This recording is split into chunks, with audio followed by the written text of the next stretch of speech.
le cuidir láthir. You're very welcome.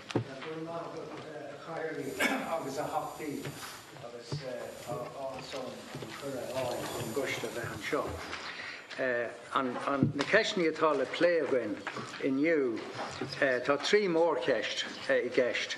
I rúnacht cosisian bunracht tú le chur ar fáil I le sa láthair uisce agus an dara rud an leor an cosisian atá ann faoi láthair de bhun na reachtaíocht do ratha sin na hatainna Heirlísí uisce gábhíos a seachadí gábhíos a cardeach san áireamh Module hiske na astrú ó únéir Go leisceil Hamish. Níl cuid gona daoine in an astruchán a chluisteáil. Some people, I'm taking it, can I get the translation? Is that true? Nobody getting it? Go bhór díorn.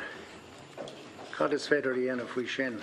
Okay. Well, under the Wallin was more a viste leat, agus túnas na gailgin verte again. An nachtas ásta dhéanamh bheith spéirla mar níl an choras eisteach an na gobir, an is go tí daoine chuilachan in níbheith chuilachan an tail céim na gailge agus a bheith muite.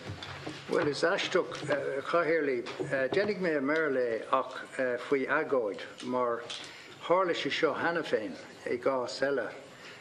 Go raibh an caint faoi fadó sé sin an Commissioner Changa tháinig an seo leis an túris blian túil a phlé agus tharla an rud ceann céine dúra glumsa sul má tháinig me an seo go mbeadh an córas astracán ar siúl agus táid ag éirí labhairt sa phríomhthanga oifigiúil ach sa cás eile sin ní raibh sé ar fáil agus sa cás seo arís níl sé ar fáil so tá ceist an mhór faoi cuasaí dáiríocht ó thaobh da hangagus teach ach leannig mé ar aige merle. Tuigim an pointe tá dúis nach. Get this fixed and people are entitled to come in here and present. Absolutely. And we have, absolutely, Deputy. I need the translation, but I think we should get the translation because. Okay. Can we?